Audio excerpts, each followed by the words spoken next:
Il existe des hommes et des femmes qui vivent différemment de la plupart d'entre nous. Par conviction ou par choix professionnel, ils forment des communautés coupées du reste du monde. Je m'appelle Charlotte Savreux, je suis journaliste. J'arrive de Paris pour découvrir le quotidien de cette communauté à part. Je vais vivre en immersion avec 7 équipages pendant une semaine. Bien à vous. Je le redis une dernière fois, vigilance, professionnalisme, calme, humilité. Cette histoire est le récit de mes 7 jours, enfermés à bord d'un sous-marin. Pour moi, l'aventure commence maintenant. Donc je vous laisse aussi. Oui. Hop, je me déleste. Voilà. Voilà, donc je vous laisse avec sœur Béatrice qui va vous conduire dans votre chambre. D'accord, très bien. Le Téméraire, 138 mètres de long, 22 mètres de haut. Au centre du bâtiment, 16 missiles nucléaires. À l'avant, le sonar pour détecter les objets sous l'eau. Le bâtiment prend la mer pour 7 jours de test et 70 jours de patrouille.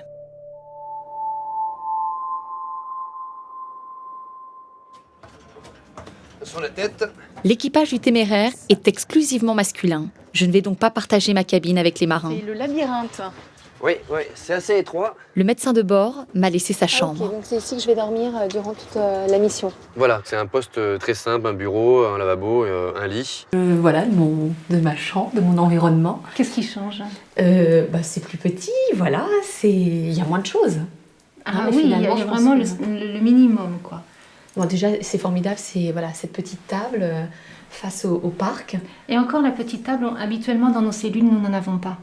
On vient uniquement pour dormir et la table n'est pas absolument nécessaire. Mais vous avez dit cellule? Oui. Ça c'est une cellule? C'est une cellule.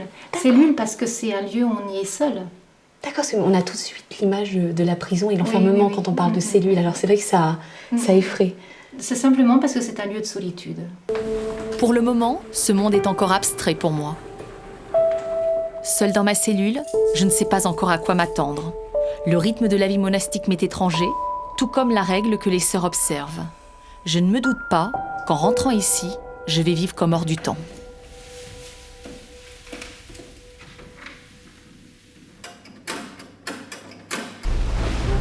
À bord, j'enfile la combinaison anti-feu qui m'a été remise.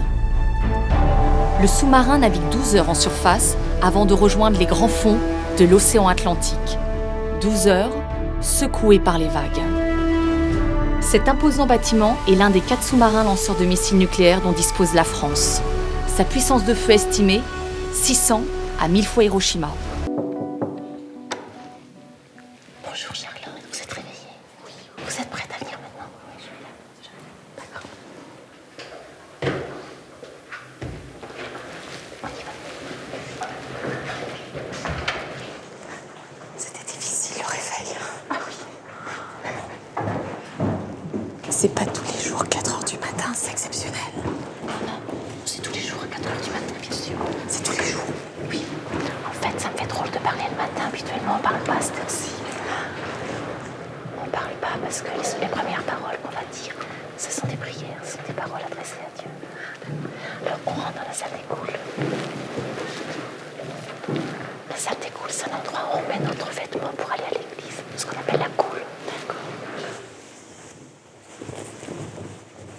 C'est le vêtement de prière. À bord, chacun espère que le sous-marin n'aura jamais à lancer ses missiles nucléaires. Mais tout le monde s'y prépare. Donc on va descendre, ensuite on va rappeler au poste de combat et on va commencer l'activité fictive de lancement des missiles. Parfait. Voilà. Et on fait le lancement fictif de combien de missiles? Eh bien on va faire l'essai de lancement de tous les missiles. Donc on va essayer les 16 missiles. 2 minutes. Allez les gars, Oh là là. tout le bateau au poste de combat. Au poste de combat. Bon allez, Allez. Oh là. les soutes sont étanches. Et les missiles, là, sont où? On va les voir. Les missiles sont juste à ta droite là. Ah d'accord. D'accord, Derrière là, la là, paroi Là blanche? tu as une soute, tu viens d'entendre que les 16 missiles seraient mis en œuvre. Donc là il y a des gens qui sont en train de s'équiper, tu vois, pour, ils vont mettre les appareils respiratoires pour être parés en pompiers. Si jamais il y a un incendie, pour être paré à toute éventualité. D'accord. Ça mobilise du monde, hein. Oh là là. Tout le bateau. Au poste de combat, tu as tout le bateau qui est en effervescence et tout le monde a un poste. C'est l'opération la plus importante finalement, le lancement des Exactement. missiles, hein. D'accord. Exactement. Donc là, il y a combien d'hommes? Au total, les 112 hommes d'équipage sont présents à ce moment-là. sont présents et tout le monde est à fond. D'accord ? Et vous savez quelle est la cible? Là, Vous connaissez la cible? c'est pas la cible. Et même quand on tirera le jour ultime, si jamais on devait le faire, on ne saura pas la cible. Même le commandant? Le commandant. Même le commandant. Alors qui connaît la cible finalement? Le Au sein président de la République. Ah, uniquement. C'est-à-dire que là, à l'intérieur du C'est sous-marin, lui qui personne ne détermine- connaît. C'est lui qui détermine les cibles. Allez, on va rentrer dans le PCM. Allez-y. Monsieur-là, il est important parce qu'il s'occupe de la pesée du sous-marin lorsqu'on va lancer les missiles. Et là, on est à quelle Là, profondeur on est là, au au moment poste de combat. Là, on est à quelle bientôt. profondeur là, au moment où on va lancer les missiles? Ça, je peux pas te le dire. non L'immersion de lancement, c'est quelque chose de secret. D'accord ? Donc l'immersion de lancement, c'est quelque chose qu'on ne vous dira pas. Mais le commandant, là, il est où au moment de la manœuvre? Alors le commandant, lui, il est au central opération, il n'est pas ici. Et on est délibérément séparés commandant second, parce que le commandant rentre une partie du code et moi une autre partie. Depuis le début des années 1970, Troisième missile parti. il y a toujours à la mer un sous-marin français capable de lancer l'apocalypse nucléaire sur un agresseur. Si un jour cela doit arriver, le monde que ces hommes retrouveront à la surface Quatrième missile parti. ne sera plus celui qu'ils ont quitté. Et où est-ce qu'on va là alors? Alors là, on va en Terre Promise. C'est un espace où on va se promener. Moi, j'aime bien aller me promener. Voilà. Un peu gabouilleux. Oui, c'est l'expédition là, c'est la terre promise, hein, ça se mérite.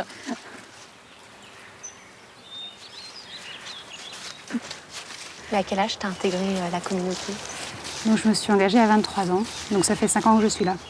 Quel a été le déclic? C'est-à-dire, qu'est-ce qui t'a décidé un jour de dire, voilà, je vais devenir sœur? Je me suis rendu compte que j'avais un désir de vérité, de genre chercher un sens à la vie. Et donc, plus je priais et plus je me rendais compte que ça me rendait heureuse, quoi. Ça, les temps de prière, seule ou avec d'autres, avec des amis, ça me rendait heureuse.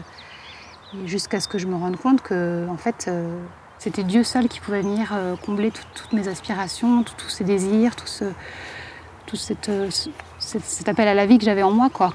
Et donc j'ai pris ma décision, quoi. Je me rendais compte que cette vie me convenait vraiment, quoi. Comme un gant qui rentre dans une main, ça tout coule et tout convient. Bah voilà, ça m'a fait un peu cet effet-là, quoi, comme si ça répondait vraiment à ce que je porte à l'intérieur. Et quelle femme tu imaginais être, justement, par exemple, à l'adolescence? Tu t'imaginais avec une famille, avec des enfants? Ah oui, oui, bah, comme toutes les petites filles, je jouais à la poupée. Oui, je m'imaginais avoir une famille, une maison. Oui, c'est un peu mystérieux, hein. Mais je pense que ça montre aussi que la vocation, c'est Dieu qui m'a appelée depuis que je suis toute petite, quoi. Sauf que j'ai pris plusieurs années pour m'en rendre compte. Et tes parents, alors, comment ils ont réagi? Parce qu'à 23 ans, papa et maman, je vous quitte, je vais au monastère. Évidemment, c'est pas simple. Pour mon père, ça a été plus difficile.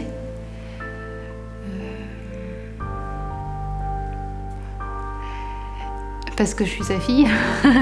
La seule chose que maman m'a dit, je n'aurai jamais d'enfant de toi. Bonjour Charlotte, bienvenue. Ça va? Oui, je vais te montrer où est le compartiment réacteur avec le réacteur nucléaire. Donc là, tu rentres. Tu verrouilles. Voilà, tu rentres en zone arrière, tu verrouilles. Voilà. Et donc là, je vais te présenter le compartiment réacteur qui se trouve juste à côté de nous, là. Ah, juste derrière tout le mur blanc, là? Oui, tout à fait. Ça c'est tout le compartiment où tu as le réacteur nucléaire. Donc c'est ce qui nous permet d'avoir une propulsion nucléaire avec le réacteur qui est juste derrière. Ah oui, là on sent qu'on est en zone sensible parce que je vois risque d'irradiation. Ah oui, puis il y a tous les masques et tout. Là, c'est vraiment la zone de sécurité au cas où il y a un risque. Exactement, voilà. Et si on viendrait s'équiper en cas de risque, soit radiologique, soit d'incendie ou autre. Donc on vient s'équiper ici. Voilà. Mais c'est super inquiétant, c'est-à-dire qu'en fin de compte, là, on a une petite centrale nucléaire juste à côté de nous pour faire avancer et faire fonctionner le sous-marin. Alors c'est pas inquiétant, on a en effet une petite centrale nucléaire juste devant nous. À bord À bord, tout à fait, c'est un réacteur nucléaire. Hein. Alors ce réacteur nucléaire, c'est finalement la source d'énergie principale du bateau qui permet de faire avancer le bateau et de faire fonctionner toutes les installations qui permettent de produire de l'électricité. Et on fonctionne en effet sur l'aspect technique comme une petite ville. Et cette propulsion nucléaire, elle pourrait alimenter une ville de combien d'habitants? En France, par exemple, quel type de ville? Une ville d'importance moyenne d'environ 100 à 200 000 personnes.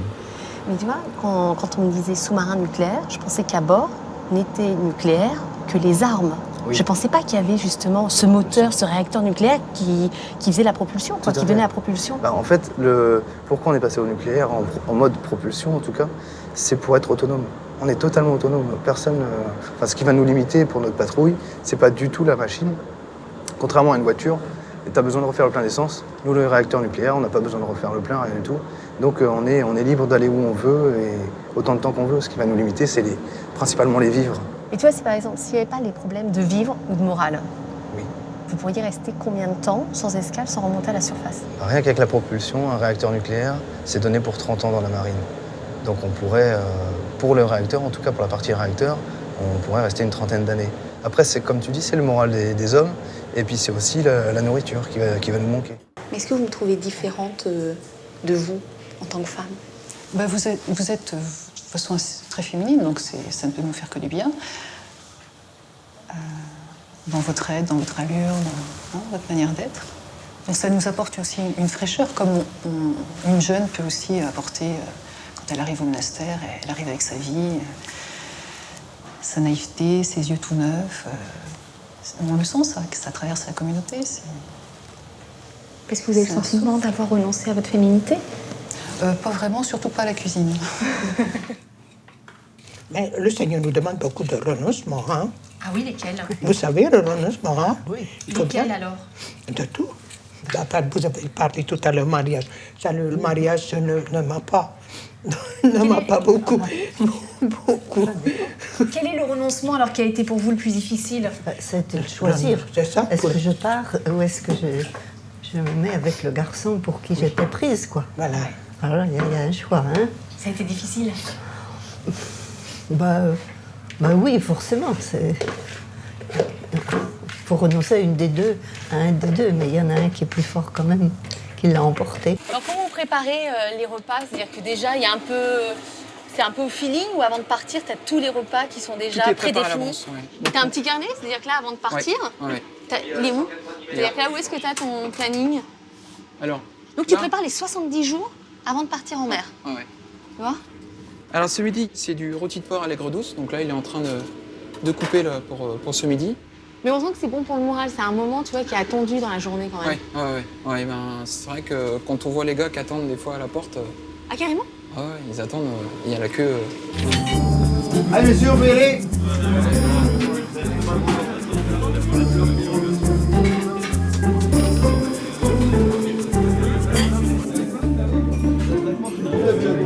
Moi, depuis que je suis arrivée, qu'est-ce qu'on mange bien? On mange très très bien, on mange même mieux qu'à la maison. Non mais c'est vrai, c'est important. On mange là, ça, entrée, plat et dessert, en fait, il y a tout. Alors que souvent à la maison, on a le queue. On a eu mangé. C'est stratégique de bien manger. Si on mange mal, le moral n'est pas forcément bon et puis les gens sont un peu plus énervés, c'est vrai. Je vais vous faire un concours là si vous prenez tous des kilos. C'est pour ça que j'ai pas de ride. C'est pour ça que j'ai pas de ride. Zéro ride.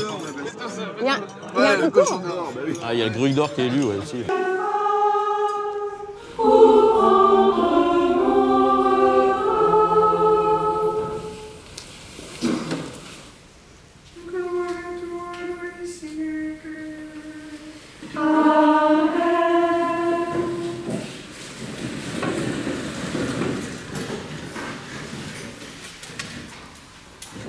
Les 42 sœurs déjeunent ainsi, sans échanger un seul mot. Au cours du repas, on n'entend qu'une seule voix, celle de la lectrice. Vatican. Revue de presse, puis lecture en continu. Le pape a gracié samedi son ancien majordome, condamné en octobre à plus d'1 an de prison pour avoir subtilisé des documents secrets du Vatican, a annoncé le porte-parole du Saint-Siège. Mali.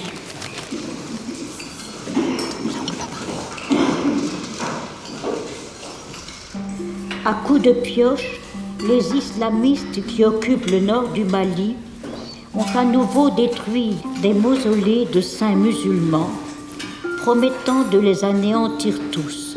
Le tien, le mien et celui du voisin, vive l'eau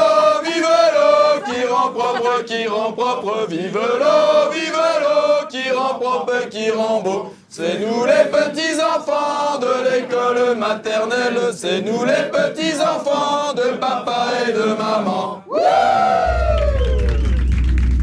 Charlotte est là, toutes les questions peuvent être posées.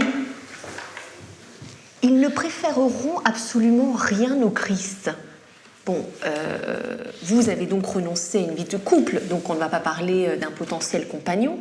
Mais par exemple, les sentiments, comment vous pourriez qualifier les sentiments que vous avez pour le Christ et les sentiments que vous conservez, par exemple, pour votre famille ou vos parents ou certains amis plus intimes? On est rentré au monastère par amour de Dieu. C'est un amour qui donne tout. Et c'est un amour sans partage, c'est-à-dire c'est tout donner, c'est tout lâcher. Donc c'est un amour unilatéral et inconditionnel. Il est prioritaire, mais il n'est pas exclusif. Et que cet amour pour le Christ, il va aussi passer par des médiations. C'est-à-dire que je ne peux pas dire j'aime le Christ si à côté de ça, je suis pas correcte avec celles qui m'entourent, quoi. Nos parents, ça ne veut pas dire qu'on les aime plus, mais j'ai une autre relation avec eux, en fait. Si je te dis, mon bateau fait 600 fois Hiroshima, personne ne peut le détecter, personne ne peut y porter atteinte, personne ne peut rentrer en contact, sauf le président, quand il veut, où il veut, ben c'est vrai que ça met tout le monde d'accord. C'est-à-dire que vous pourriez faire disparaître un pays. Oui. Avec ce qu'il y a à bord de ce sous-marin, on pourrait anéantir tout un pays. Alors, effectivement, oui, après... Toute la population d'un pays. On pourrait à une échelle énorme, à une échelle... Les dommages seraient à l'échelle d'un pays, voilà. Mais à quoi ça sert tout ça? Parce que finalement, aujourd'hui, la France, elle n'est pas en danger. On n'est pas en danger, nous, les Français. Personne ne nous menace. Et bien, ça, je réponds qu'elle n'est pas en danger parce qu'il y a la dissuasion. C'est une arme pour faire la paix. Et la preuve, c'est que ça marche. C'est un moyen de dire aux autres pays, on est là, on a tout ce qu'il faut à vos risques et périls. Exactement, voilà. Et c'est vrai que c'est étonnant de pouvoir travailler alors que vous avez fait vœu de pauvreté toutes. Il faut bien que nous travaillions pour avoir de l'argent, pour se nourrir, pour payer le médecin si nous avons besoin, pour aller chez le dentiste, pour payer les impôts, et puis pour des tas de choses. Donc nous avons vraiment besoin d'argent. Donc la vente du fromage est un gagne-pain.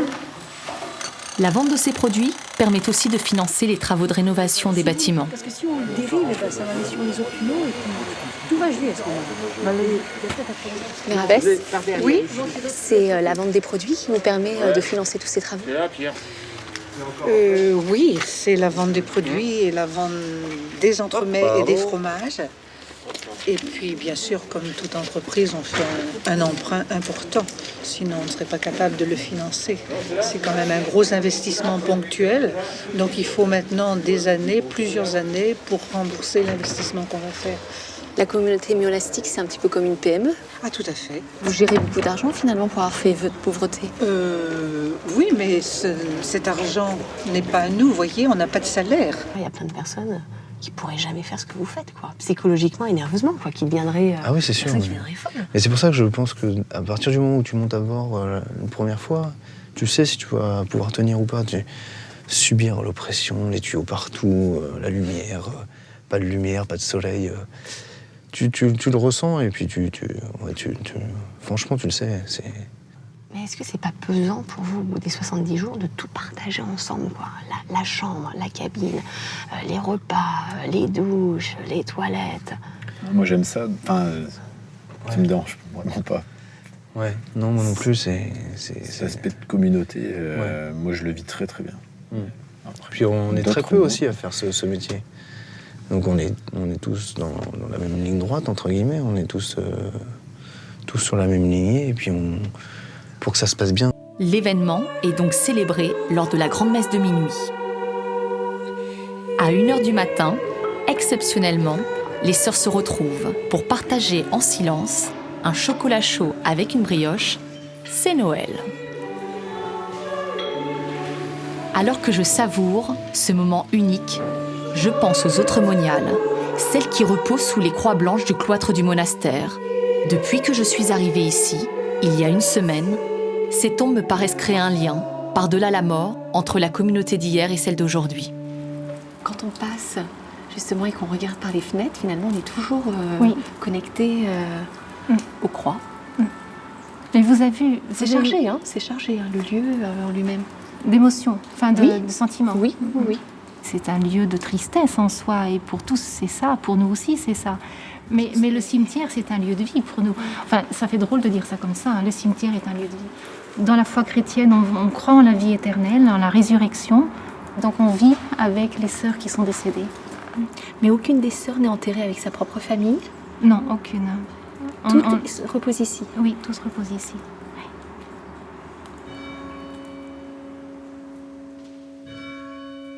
Et quand vous rentrez justement au monastère, vous faites vœu de stabilité. Ça veut dire quoi? Ça veut dire qu'on choisit de rester pour toujours dans cette communauté.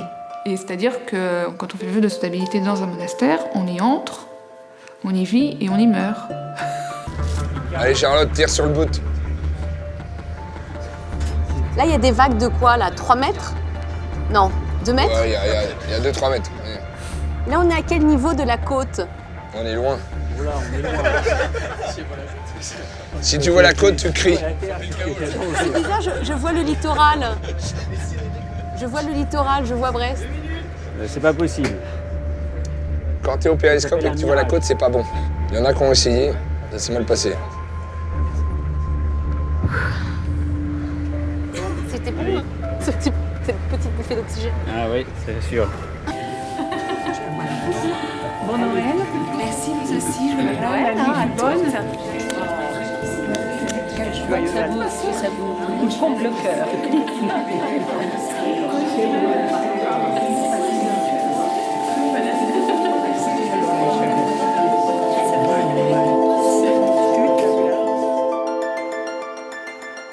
Et comment vous pourriez définir votre rôle? Par exemple, un banquier, il aide à financer un projet. Un professeur, il aide un enfant, un élève à s'instruire. Vous, quel est votre rôle dans la société? À quoi sert une fleur dans un champ? Ça veut dire que finalement, vu comme ça, à vue humaine, on ne sert à rien. À vue humaine, on ne sert à rien. On n'a pas d'utilité. Mais Dieu nous appelle à être là, à être pour lui, à le louer, à être un peu cette fleur dans un champ qui va louer les louanges de la nature, qui va être simplement là, personne ne va la voir, la fleur, mais elle servira à rien, mais si elle n'était pas là, elle manquerait. D'une certaine manière, on peut faire l'analogie.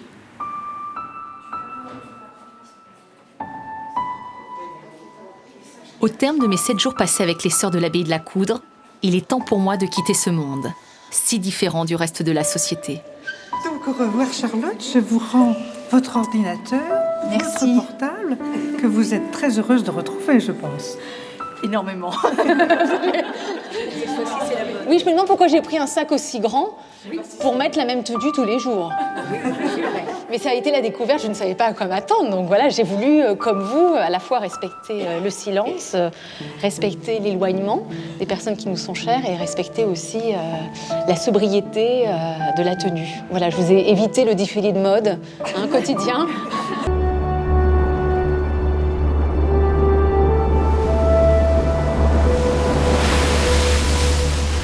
L'air sur le visage, qu'est-ce que ça fait du bien d'avoir une bouffée de vent qui arrive d'un seul coup. Le soleil, quand il y en a, prendre un rayon de soleil, c'est tellement agréable. D'un seul coup, on va se mettre en passerelle, on va mettre le visage vers le soleil, comme ça, puis on va profiter des odeurs, de la lumière, du vent. C'est très sensuel.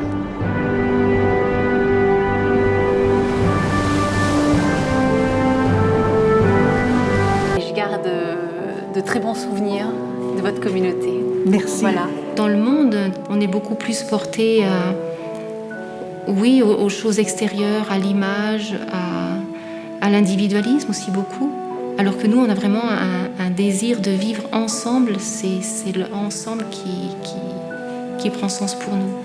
Mais c'est vrai que quand on parle comme ça, en même temps, on sait très bien que tout le monde va nous poser la question de savoir alors comment c'était.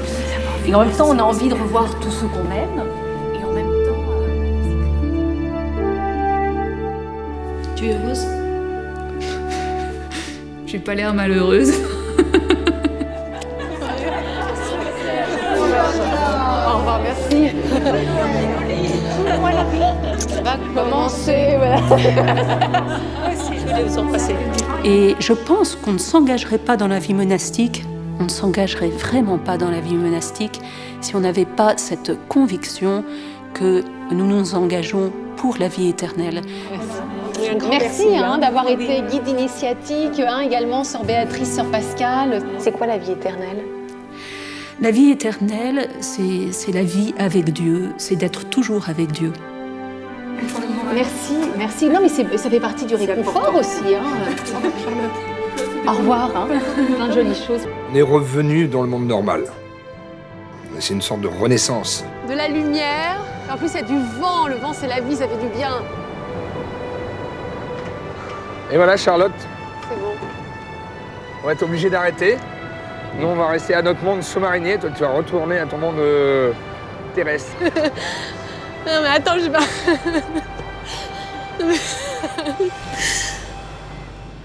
Je te raccompagne.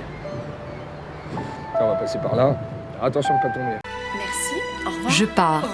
Derrière moi, ces femmes resteront sans doute ici jusqu'à la fin de leur jour, heureuses de leur choix. Je les quitte, riche de les avoir rencontrées, mais sans regret. Quelque part, d'autres vies ailleurs m'attendent. Charlotte! Et commandant! Charlotte, c'est honneur, c'était bon.